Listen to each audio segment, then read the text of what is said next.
Hello, everyone, and welcome to the Fantasy Griddle podcast. Check out our website for waiver wire ads, rest of season rankings, and more on fantasygriddle.com. Make sure that you follow us on Twitter at fantasygriddle and that you've liked our Facebook page as well. I am your host, Mike Potashnik. With me, as always, is my co-host, Duncan Murphy. Duncan, what is on the griddle for tonight? Tonight on the Fantasy Griddle, we're going to recap all the action from Week 2 of the NFL. We'll give you some of our early waiver wire picks and go over some of the things that have stood out to us so far throughout the 2018 season. All right, so we're going to get going with talking about the game between the Chiefs and the Steelers. The Chiefs won 42-37. Patrick Mahomes, another great game, 326 yards passing with 6 more passing touchdowns. That gives him 10 on the season. Do we think Patrick Mahomes is now a locked-in QB1 for the rest of the year?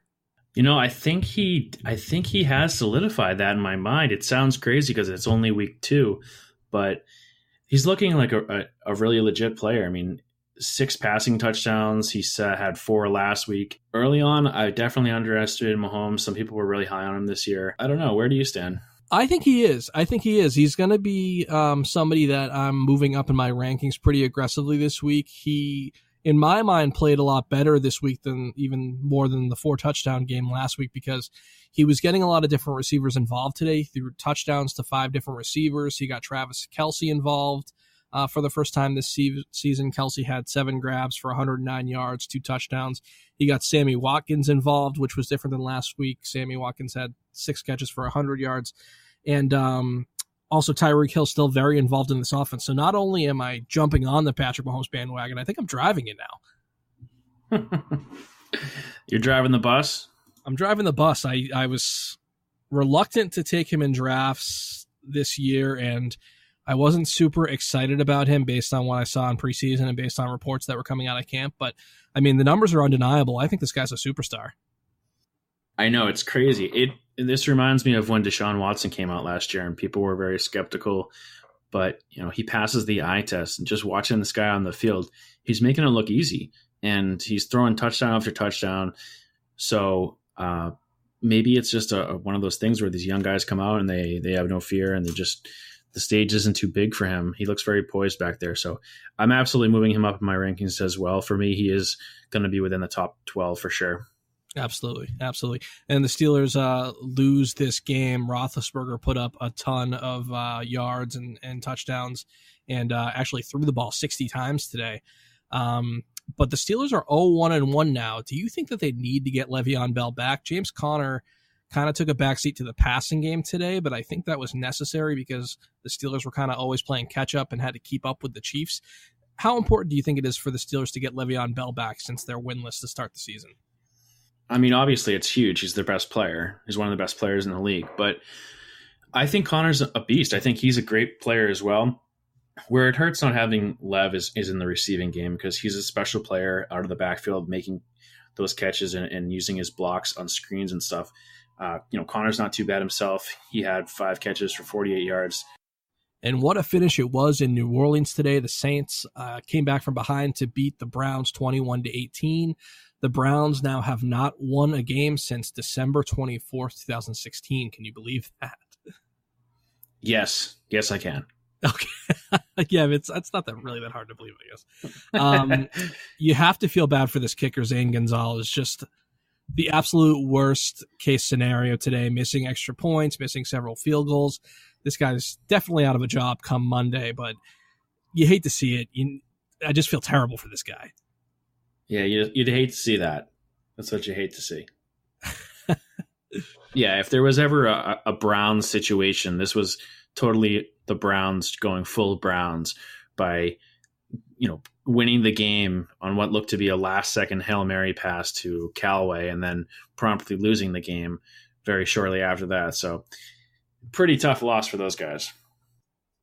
Yeah, I hate seeing kickers go down like that because I feel like it's a very cerebral position, and I just know this guy's going to be thinking about that game until he can bounce back from it. And I don't know that he's going to get that chance right away.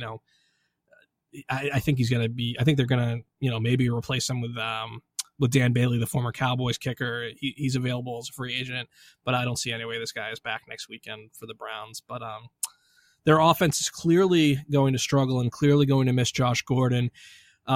given what happened over the weekend. And we don't, there's still details coming out. What did he show up to practice late? Was he screwed up? Was this all just in relation to his injury, which took place at a promotional event as opposed to being in practice or the game?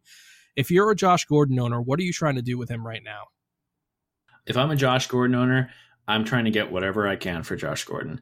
For me, I think he's essentially worthless in my mind at this point. What are the chances that he's going to go to a new team, learn their system, and be what everyone thinks or thought he was going to be, and be a top 30 receiver this year? I think the chances of that are absolutely zero. So if I have Josh Gordon, I'm dealing him, I'm shopping him, I'm taking not pennies on the dollar, but I'm taking a significant discount and trying to get what I can, get a player that I can plug in, as at least as a starter, or potentially even a bye week replacement. I think Josh Gordon is going to be worthless this year.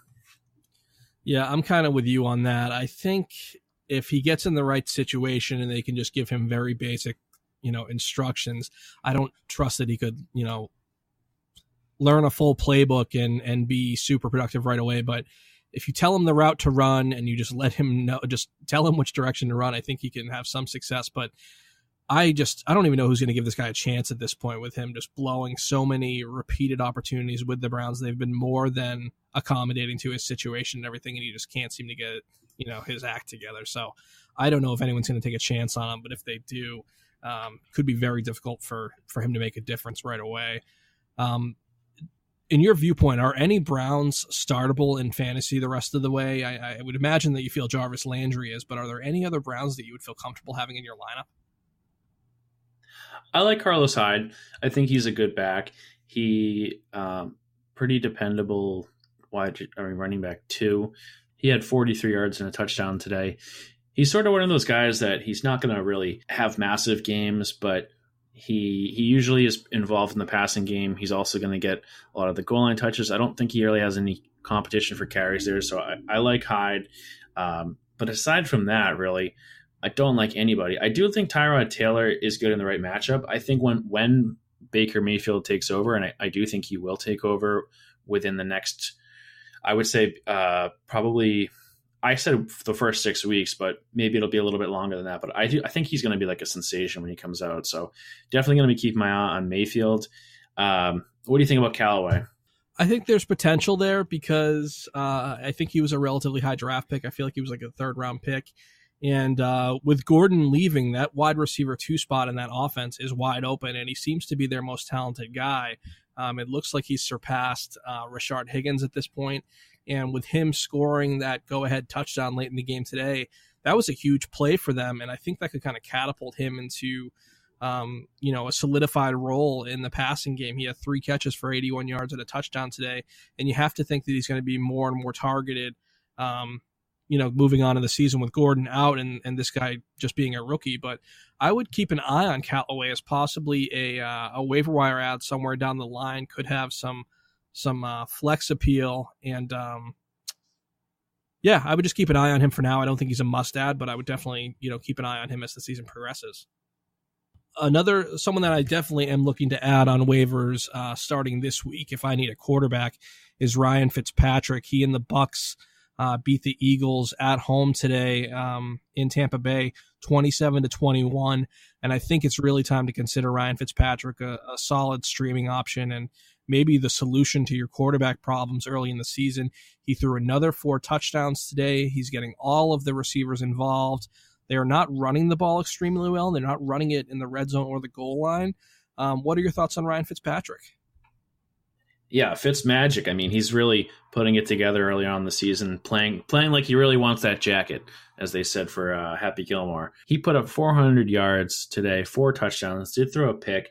He's looking like the real deal. Fitzpatrick obviously has games like this. We've said that in the past. He can throw up a huge game. But I watched a lot of the game today, and he looks like a mature passer. Like, he's reading defenses well. He's checking at the line of scrimmage. He looks poised, and obviously he's putting up the results. Winston's going to be coming back in a few weeks. I don't see how he's getting this job back. He's got so many weapons on this offense between, Deshaun Jackson, Mike Evans. Now he's got Chris Godwin, OJ Howard, the running back, Peyton Barber. He's got a few other guys that eventually I think Ronald Jones will get involved there. But Fitzpatrick is looking like a pretty good quarterback moving forward. Do you think he'll hold off Winston? I think he definitely has to hold off Winston at this point. Winston has been getting the job done for years. And at the moment, Fitzpatrick has earned this opportunity. And I think that's what's kind of spurring him on is I think this is his 14th year in the league. I think he knows that his chances of starting in this league are running out, and this may be his final opportunity. And while he's burned us before and thrown 6 interceptions in a game, and anytime we trust him, he kind of falls flat on his face, I think he may have, the confidence of thinking that this is his team and that Jameis Winston is a thing of the past. And, while he's playing well, you might as well ride the wave. I wouldn't be worried about him, crashing and burning at this point. He's going up against Chicago this week. We just saw Aaron Rodgers light them up in the second half on Sunday Night Football. And, 800 yards and 8 touchdowns in the first 2 games. I think you definitely have to go to Fitzpatrick if you need a quarterback. Yeah, I agree. I think he is going to hold him off. Okay, and getting into the Eagles, they looked, with Nick Foles running this team, they don't look great on offense. Is there anybody on the Eagles offense that you're comfortable starting week to week outside of Zach Ertz? I don't feel comfortable starting Ajayi. I think if I had Ajayi, I would definitely be looking to sell him right now. If he doesn't get in the end zone today, he would have had a goose egg or a pretty bad game. Also left with an injury, so he's always an injury risk. It seemed like when he went off the field that it was like an inevitable situation for him. So aside from him, I think I'm actually coming around on Nelson Aguilar. He's really been picking up the pace, and he came on late last year. Today he had 12 targets for 8 receptions, 88 yards, and a score. Guy was an explosive receiver coming out of USC, and he's looking like a savvy veteran. He's creating a ton of separation for himself on routes. Foles is looking to him early and often. So I really like Nelson Aguilar as an every week wide receiver 3 moving forward. And if you can get him in a trade, I'd look to make a move for Nelson Aguilar. Yeah, just going back to the Bucs for a second, somebody that Fitzpatrick has been connecting with early in games and often is Deshaun Jackson. He's 48% owned. If he's available in your league, and there's a good, there's a 50% chance that he is. You're going to want to add him while he has that great rapport with Fitzpatrick. He's got 275 yards and 3 touchdowns in the first 2 games this year. And Mike Evans attracts so much attention on the other side of the field that it's really allowing Deshaun Jackson to get open downfield with regularity. And he's catching everything that comes his way right now. Yeah, Deshaun is, we mentioned earlier last week that he has the potential to have these sort of fluky weeks, but right now he's looking locked in. And I was watching the game today and I started thinking about how he's been in the league for a while. And at this point, you got to think about where does he stack up with the all-time greats? He's obviously not at that point yet, but he's starting to enter that conversation because he's been doing this for quite a while. One of the fastest players in the league, even now. I think he's getting better with age. He looks like he's running crisper routes. He looks like he's healthy. I think he's a great wide receiver to have on your team, especially as a depth player. Yeah, and you mentioned the injury to J.J. He did leave in the first half and came back with it was reported as a lower leg injury, but then they came back and said that it was his back. But this is a committee in Philadelphia. Ajayi gets a lot of work. Smallwood had 7 carries today. Clement had 6 carries today. And when Sproles is healthy, he gets a good amount of work. But Corey Clement, I think he's a must-add for Ajayi owners, and you may even want to consider him in deeper leagues. If this injury lingers or if he misses any more time moving forward, Corey Clement could be a great addition. He had 6 carries for 30 yards and a touchdown today. He appears to have filled that receiver role out of the backfield, filling in for Darren Sproles. He had another 5 catches for 55 yards. Corey Clement only owned in 21% of leagues. He's somebody that I'm trying to add. Yeah, Corey Clement I had my eye on this week. I actually almost added him prior to the game. And looking at that injury situation, as soon as I saw Ajayi go down, I said, wow, I should have picked up Clement. He's going to be a real pickup. If you do have Ajayi, I would definitely lock up Clement. And even like you said, even if you don't, he's not a bad guy to own considering Ajayi's injury history. For sure, for sure. And the Falcons played at home today. They beat the Panthers 31-24. Cam Newton played very well, 335 yards and 3 touchdowns. The most interesting thing to me was I think we were all a little bit concerned about Christian McCaffrey after week 1, but he had 15 targets today. He caught 14 passes. Are we feeling much better about Christian McCaffrey after today's game? Yeah, I do feel better. I really was never worried about McCaffrey. I think he had a tough week 1, but moving forward, he's still locked in as a top 12 running back, in my opinion. He's got 15 targets. That's huge. 102 yards. Once he starts getting it going on the ground a little bit more, he's going to continue to be a great running back 1 moving forward. Tevin Coleman got his shot as being the lead back in Atlanta today, and he took full advantage of it. He had 107 yards on 16 carries and caught 4 balls out of the backfield. Do you think he relinquishes this role at all to Devontae Freeman moving forward, or is it his job to keep? I think it's his, man. I think Freeman has shown he can't stay healthy. Those knee issues that keep cropping up are just really hindering him. Coleman's the guy with the less tread on the tires. Today he had 16 carries for 107 yards, 4 targets in the receiving game with 18 yards. He did lose a fumble, but if Freeman's out for another 2 weeks, even when he comes back, I think Coleman's the more valuable guy in the backfield. For sure. I'd much rather have Tevin Coleman moving forward. And I give this guy a lot of crap, so I do want to mention that Matt Ryan had a total of 4 touchdowns today, 2 rushing, 2 passing. So he did play well today. Gasp. I don't know that will carry forward into the future, but he did take care of his matchup against the Panthers with 4 total Were touchdowns. those positive words coming out of your mouth about Matt Ryan? I know. He played well. I'll give him credit when it's due. He completed, over 75% of his passes. He played well. So, props to him. He also got in the end zone twice on the ground. So I think his numbers were a little bit propped up, but did have a good completion percentage. For sure. And an interesting situation evolved in the Buffalo Chargers game. Chargers beat the Bills 31-20. Have you ever seen this before? A player retiring in the middle of a game? Classic move, dude. I've never seen that, never even heard of it, but it's awesome. Tell the story. Yeah, Vontae Davis, I guess some of his teammates saw him in the locker room at halftime getting dressed in his street clothes, taking off his uniform and everything, and just kind of said, "Hey, what's going on?" And he just said, "I'm out." He just got in his car and drove home. And that is unbelievable. I've never heard of anyone doing that before. I think you had mentioned that he responded after the game by saying that he had lost his passion for the sport and just didn't have it in him anymore. So, yeah, I think it had, from what he said, it mostly had to do with injury. So he wasn't feeling like his body was able to be on the field. So he just decided to call it quits right then and there. Yeah. LaShawn McCoy did go down in this game. He has a ribs injury. He couldn't even speak after the game. He told reporters that it was too painful for him to speak.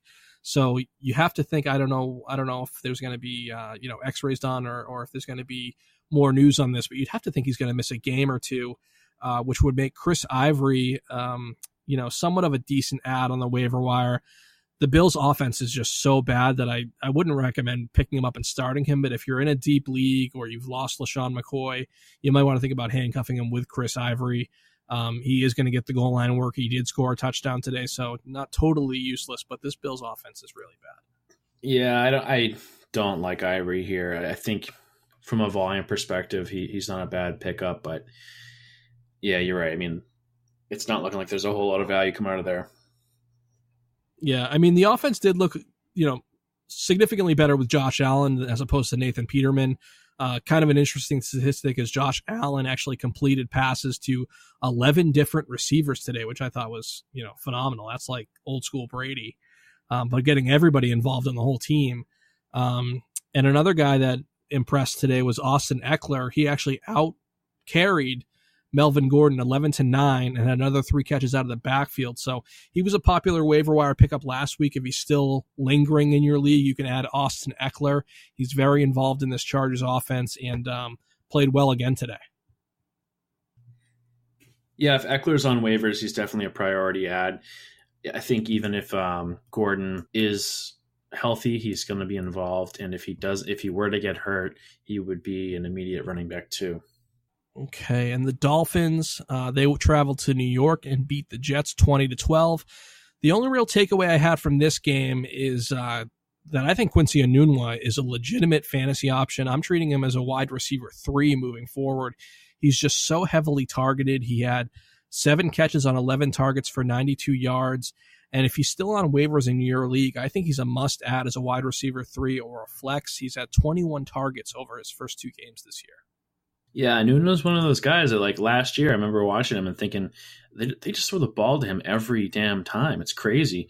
And if Enunwa is hanging out there on your waiver wires, definitely grab him up.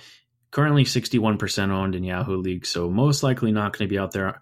But in almost 40% of leagues, he's on the waiver wire. And I think he is going to be a consistent wide receiver 3 moving forward. So definitely snatch him up if he's on the waiver wire. Mike Vrabel got his first win as a head coach with the Titans over the Texans today. Deshaun Watson definitely took a step forward from last week. What was your impression of Deshaun Watson today? I felt a lot better watching Watson this week. He's going to contend with just having a terrible offensive line all year, and that hurts him because if he had more time to throw, he'd be able to complete more long passes. But even as it stood, he went 22 for 32, 310 yards, 2 touchdowns, did throw an interception, but he also contributed on the ground. He had 5 rushes for 44 yards. So pretty good day from Watson. I think he's going to continue to get better as we move forward. So I'm not losing hope, and I'm not ready to bump him down yet. Yeah, I think a big difference for Watson today was that he got Will Fuller back. Fuller had 113 yards and a touchdown, which obviously is a huge difference to the skill level at receiver for the Texans. So if Fuller can stay healthy and stay on the field, he's a great option outside to pair with Hopkins. And I think that was the big difference for Watson, was that he had 2 great receivers out on the field as opposed to just the one. Yeah, that's a great point. And I wanted to mention that as well. Will Fuller was one of my bigger surprises of the week, and mainly because he was second in targets. He had 9 targets for 8 receptions, 113 yards in a score. So Will Fuller getting targeted quite a bit. And you're right. I mean, when he's on the field, he adds a new dynamic to this offense, and him and Watson have a great connection. So that's a huge difference maker going forward for Deshaun Watson. And, when you look at his numbers, Deshaun's numbers weren't great. Yeah, he threw for over 300 yards. He had 2 touchdowns, but it's those rushing yards that really help you. Even with those numbers he had today, he had 25 points in fantasy. And that's why I have him as my number 1 guy, because he doesn't even have to throw up a huge, huge game for him to give you those points. If he had another touchdown, he would have a 30-point game there. And that's like, he has such a ceiling. It's crazy. So I'm not giving up on Watson. I think he's going to have an easier slate moving forward. He gets the Giants, then Indy and Dallas and Buffalo next 4 games. So I'm looking for him to take a step forward. Not the greatest game today in Washington as the Colts beat the Redskins 21-9. Alex Smith had a very disappointing game. He piled up the yardage late in the game in garbage time, but for a popular streaming option, he really didn't play too well. Do you think the Chiefs made the right decision moving on from him? And it's looking like it. I think it's not that I don't think that Alex Smith is a great quarterback, because I think he really fit that system well, but they probably looked at Mahomes and saw a higher ceiling there. They saw that he had the talent to be a great quarterback. I still think it was, I'm not going to say it was a stupid move, because obviously it's paying off for them, but not a very good performance from Alex Smith here in a very favorable matchup. Oh, I thought you were going to slam dunk that alley-oop home. I think that, Kansas City hasn't looked back for a second since they've added Mahomes. Alex Smith just cannot connect with wide receivers for some reason. He had a great matchup today, and all of his leading receivers, Richardson, Doxson, just 4 catches. The only guy that looked good today for the Redskins was Chris Thompson, who had 13 catches out of the backfield for 92 yards. So he had a monster game, especially in PPR leagues. Over on the other side with the Colts, Luck definitely took a step back this week. Only threw for 179 yards and had 2 interceptions. From a waiver wire perspective, a guy that you should be adding at tight end is Eric Ebron. He had another 3 catches for 26 yards and a touchdown. So he's been extremely involved in this offense the first 2 weeks, and he's stealing targets from my boy, and well, actually your boy, Jack Doyle, and another touchdown, 7 catches on 9 targets so far this year. What's your impression of Eric Ebron so far? Yeah, Ebron's impressed me. He looks pretty athletic. I definitely discounted the Ebron factor in this offense, and he is hurting Doyle. So if he's on waivers, absolutely grab him. He's looking like a top 12 tight end moving forward. Okay, so we're going to go over to Green Bay, a tie game, 29-29 between the Vikings and the Packers. Kirk Cousins was amazing today. He connected with Thielen and Diggs all day long, had 3 touchdowns to them combined. On the other side, Green Bay did not look nearly as efficient. Aaron Rodgers the offense only had 1 touchdown. I'm not sure if Rodgers, how his leg was holding up, but this Green Bay offense really struggled today. Are we concerned about them moving forward? I would say that I am concerned about the Packers offense moving forward, and most of that is relating to the health of Aaron Rodgers. He doesn't look like himself out there, and it's tough to say exactly what's going on with that knee, but he's not going to be himself if he's got an MCL issue going on in his knee that he's hurt previously. He did have not the best matchup here. Obviously, Vikings defense, one of the best in the league. So, but if he misses any time, it's going to be devastating for everyone on this offense. So I'm pretty nervous right now. I will say this. They did get Jimmy Graham involved today as opposed to last week. He had 6 catches for 95 yards. And it'll be interesting to see how the dynamic changes on this offense when Aaron Jones comes back in week 3. So, he can definitely help in the run game, and it remains to be seen how this offense is going to change with him coming back, and hopefully Rodgers getting healthier and healthier as time goes on. The next game we got is the Rams beat up on the Cardinals 34-0, and I am starting to get really concerned about David Johnson. He had 13 carries for 48 yards today after his game last week where he only had 37 yards on the ground. He only had 1 catch for 3 yards. I'm beginning to get very worried about David Johnson. Are you with me on that? Yeah, the alarm bells are starting to go off for me as well. I don't own any shares of David Johnson, but you got to be concerned. I mean, the team is just god-awful. They've got to get Sam Bradford out of there. They've got to get allow Rosen to take the reins. 17 for 27 for 90 yards is just not going to cut it from your quarterback. So, yeah, no, Bradford looks terrible, and he just cannot guide this offense at all. Your best receiver is catching 3 balls for 28 yards, Larry Fitzgerald. That's incredible. They have to get Rosen in there, and they have to get him in there now, or they're just going to continue to get trounced every single week, and David Johnson is not going to be able to, live up to his potential in fantasy or real life. They got to make the switch, next week, hopefully.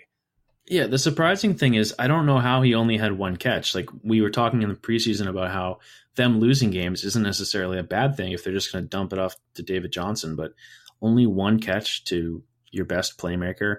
I didn't see the whole game, but that's just unacceptable. You can't not get the ball in his hands if you expect to even compete. Yeah, it helps if you're trying to win football games to get the ball into your best player's hands. I've noticed that. Yeah, I'd say so.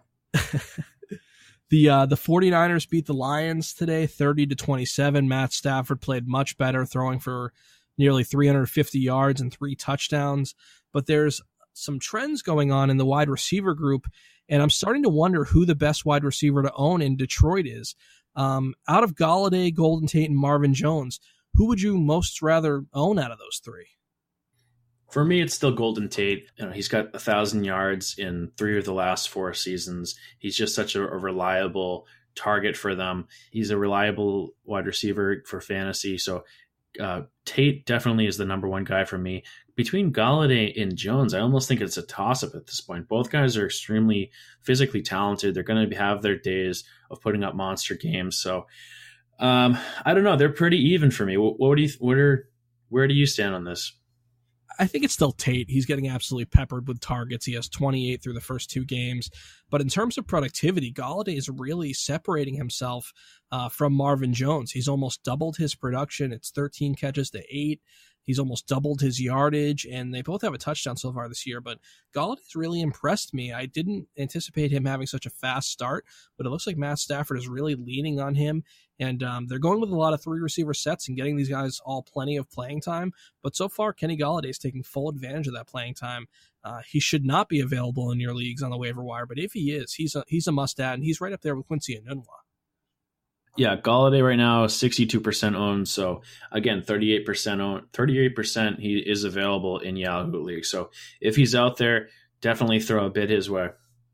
Garoppolo played much better, and I think there was a changing of the guard here at running back for the 49ers. Matt Breida, he had 3 less carries than Alfred Morris, but he was able to turn 11 carries into 138 yards and a touchdown. A very impressive game from Matt Breida, and it looks like he might be the go-to guy in the backfield as opposed to Alfred Morris moving forward. Yeah, I would agree. I was starting to feel that way heading into this game just because he's a much better pass catcher, but he also, got it there on the ground today. Like you said, 11 attempts, 138 yards, and a touchdown. So Breida is looking like the guy. I think he's going to be dependent. He's not as dependent on the game script like you have with Morris. Morris is an excellent zone runner, but Breida to me is the player to own in this backfield. For sure. Broncos came from behind and beat the Raiders 20-19. Derek Carr was very accurate in this game. He only threw for 1 touchdown, but he was 29 for 32 and threw for 288 yards.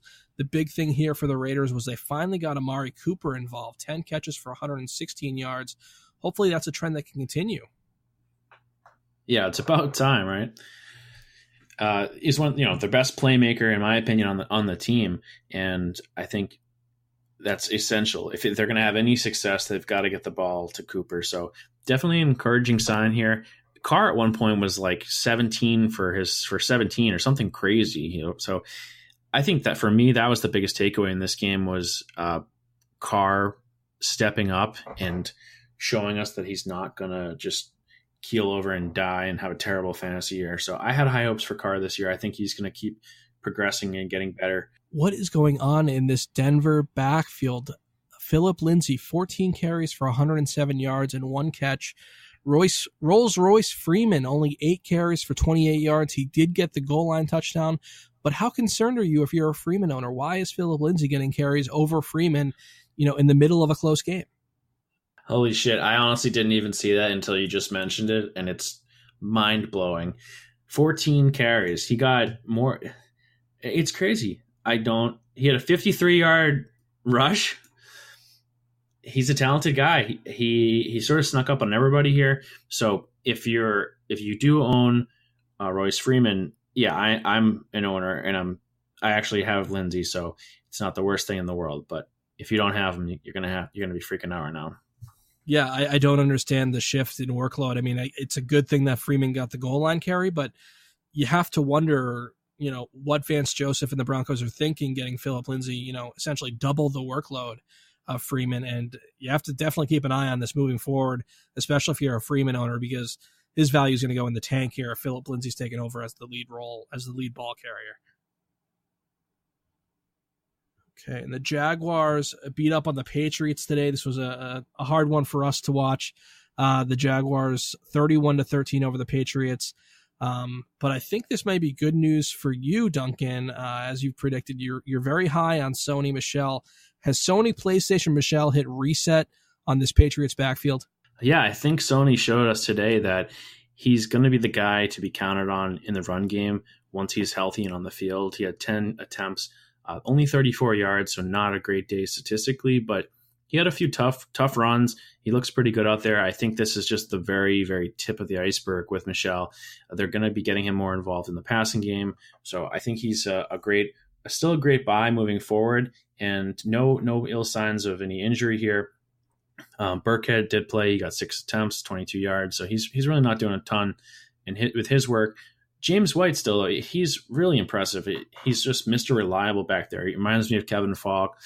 Great player, shifty as hell. He had 8 targets in the receiving game, 7 catches for 73 yards. So to me, I think James White is the guy right now that's the best play out of that backfield. I think he's going to continue to be an every week flex start for you. But Sony Michel is a buy. I think he's going to continue to progress and eventually distance himself from the rest of these guys. Yeah, and I misspoke there. Chris Hogan scored a late touchdown. It was Jaguars to beat the Patriots 31-20, not 31-13. Got to give Chris Hogan his due. That was the guy that we were buying aggressively last week after his one catch game, but had a monster game today with 2 touchdowns against the tough Jaguars D. I couldn't agree more. I do think James White is the back to own in New England. He's just getting so much work in the passing game, but definitely a concern for Burkhead owners that Michelle and Burkhead both played, and that Michelle out carried Burkhead almost 2-1 margin there. So definitely something to keep an eye on if you're the Burkhead owner or the Michelle owner. Couple more guys that I wanted to talk about from a waiver wire perspective. There was obviously the game on Thursday night, Bengals over the Ravens. There's been some news about the Bengals team. Joe Mixon is going to have a minor knee surgery, and he's expected to miss anywhere from 2 to 4 weeks. I think if you're a Mixon owner, and if you're not a Mixon owner, that Gio Bernard at 27% owned is a must add. If he's going to take over that Mixon workload, I think he's a definite, RB2 value while Mixon is out. Are you going to be looking to add Gio Bernard in your leagues this week? He doesn't really excite me. I think if you have a need at running back over the next couple of weeks, he's not a bad plug and play. If Mixon does have anything further going on with that knee, he could have, obviously he would have more long-standing value. But in his absence, he's probably going to see 15 to 20 touches. He's got the Panthers coming up in week 3, which isn't a great matchup. But after that, he's got the Falcons. But yeah, in those couple of weeks, he's probably going to be a fringe running back 2. Yahoo is projecting him for 12 points in both matchups in a half PPR format. So look to get Bernard on your team if you do need a running back for the next couple of weeks. For sure. And if you own Mixon, you're definitely going to want to get Bernard just to have that handcuff and also have the replacement for Mixon while he's out. Another guy that I'm looking to add on the waiver wire is Tyler Boyd, especially in a deep league. He's just 2% owned, but he's been very involved in the offense these first 2 weeks with the Bengals. 14 targets in the first 2 games, which he's turned into 9 catches for 117 yards and a touchdown. Mixon is out, so they're going to have to lean more on this pass game. He has a good pedigree. He's a former second-round pick, was super productive in college, 91 catches his senior year at Pitt. So I think Tyler Boyd is a good, add for a deep league, maybe wide receiver 3 or a flex. But yeah, I think they're going to have to lean on this passing game moving forward while Mixon is out. Yeah, I totally agree. They're going to be leaning on the passing game. Tyler Boyd does jump off the screen and when he's got the ball. Looks like a pretty athletic guy. I think he's clearly ahead of John Ross right now, who I do like John Ross moving forward, but Boyd is underrated. He's got 18 points this week, so not a bad ad. And the last guy, I think you'll be a little bit more excited about him, but he's doing a lot of damage to my good friend Alex Collins. He's the goal line back. He's catching passes out of the backfield. He's he's doing his own role, and then he's filling in for Kenneth Dixon, who's out until at least week 11. He scored each of the first 2 games and has caught 10 passes in the first 2 games. And of course, you know that I'm talking about Buck Allen. What are your thoughts on Buck Allen, Doug? I'm a big Buck Allen believer. I do think that he's a pretty good ad. Let's see, what's the percentage of ownership he has right here? So he's 8% owned. So he's definitely going to be on the waiver wire. He might be the number 1 waiver wire addition this week. He had 7 targets, and he's highly involved in the passing game. Did get the touchdown on the ground. If obviously if there was an injury to Collins, he would take on a much bigger workload. But I'm looking at Buck Allen like a pretty good guy to have on your bench for bye weeks. I don't think he's going to make or break your season by any means, but he's heavily involved here. And I like having running backs that are involved in the passing game because they're guaranteed to get the ball even when the game gets out of hand. So Buck Allen, it depends on who's available in the league, but he's definitely a priority ad for me. A few other guys that I wanted to mention here are one is he's 61% owned, so he doesn't really qualify, but it's Aaron Jones, and he served his 2-game suspension, so he's going to be back next week for the Packers. I know you're a big Jamal Williams guy. I think Jamal does have some talent, but looking back on the last season, I always thought that Aaron Jones was the most explosive running back here. Jamal Williams really hasn't taken the reins yet. So if he's out there in 39% of leagues, if you see Aaron Jones, definitely scoop him up. It's possible that less interested owners may have even forgot that he's out there. But Aaron Jones is a guy that I would take. What do you think about that, Pete? I think you have to add Aaron Jones and see what happens here. Jamal Williams is a superior pass protector. He's probably better at catching balls out of the backfield. But Aaron Jones, like you said, he's probably their most explosive runner and their best ball carrier. I think you have to add him if he's available for sure and just see what happens in this Green Bay backfield. Aaron Jones, not the most durable guy, has been banged up in preseason this year and also banged up last season. But if he's healthy and they're going to lean on him to run the ball, he can be super productive in this offense. Another guy I'd like to add this week is Theo Riddick. He had 9.2 fantasy points in half PPR, 12 targets through the air, and 9 receptions for 47 yards. So you kind of know what Theo Riddick is. He's not going to get the ball much out of the backfield. However, this Lions offense has so many weapons on it that he's going to have quite a bit of room to work with. And for a guy that you can pick off the waiver wire in a lot of leagues, he's a pretty decent player to have on your bench. What do you think about Riddick? Yeah, I like Theo Riddick. I think he's good for deep leagues at running back or flex, especially in PPR leagues. He caught another 9 passes today. So, yeah, I think if you're using him for an injury replacement or a bye week fill-in, Riddick has some value. That would be the extent of the value that he has at this point. Another name that I'd like to mention off the waiver wire is Chris Godwin. So far this year, he's put up 11.6 points and 14.1 points in half PPR leagues. Came away with 5 receptions for 56 yards and a score this week on 6 targets. Really an athletic player, and a lot of people have been thinking that he's going to come on and break out this year. They list him as a co-starter between him and Deshaun Jackson and Mike Evans. So he's sort of the third fiddle in the offense, but so far he's got 2 touchdowns. I think he's going to continue to get looks. And as the season progresses, if there was an injury, this is a guy who I think could develop into a wide receiver 2 type player if there was an injury, if Deshaun Jackson was to get banged up. Yeah, that's a great call because when's the last time Deshaun Jackson made it through a full season without getting hurt? So I think at some point Godwin is going to take over as the wide receiver 2 and fill in for several weeks while Deshaun Jackson deals with his shoulder or knee injury, whatever he has this year. But Deshaun Jackson, not the most durable guy on earth, so I would definitely look to add Godwin, especially while Fitzpatrick is setting the world on fire. A couple more guys I want to mention. Keelan Cole, 48% owned. If you watch the Pats game today, he's nasty. I didn't know how good he was, and I wish I had him on more of my teams because guy is super talented, gets targeted a ton. He catches everything, and today he had 7 receptions for 116 yards and a score on 8 targets. So Keelan Cole moving forward, I think he's a great player to have as a wide receiver 3. I think he's clearly the best receiver in this offense. Moncrief and Dede Westbrook did have some action today, but Keelan Cole looks to be the player that you want to own in the Jacksonville receiving game. I agree with that. I think if you're going to have a Jacksonville receiver, it's got to be Keelan Cole. I would not be all that interested in Moncrief or Westbrook unless you're in a deeper league. But Keelan Cole, I think he can give you wide receiver 3 value this season. Looking at tight ends, you've also got 2 guys who are notable here. Jesse James, he's 9% owned, 5 of 5 targets for 135 yards and a touchdown. Also Austin Hooper, 16% owned, 5 of 5 targets for 59 yards and a score. So a couple of guys who are involved in their offense. They're, like most tight ends, they're going to be kind of dependent on having that touchdown. But I think you could do far worse than having someone like Jesse James or Austin Hooper in there. Yeah, if the Steelers are letting Ben throw, 60 times a game, or Jesse James is falling into a lot of production right now, especially with Vance McDonald being banged up. So I think Jesse James could be a good spot starter for you at tight end.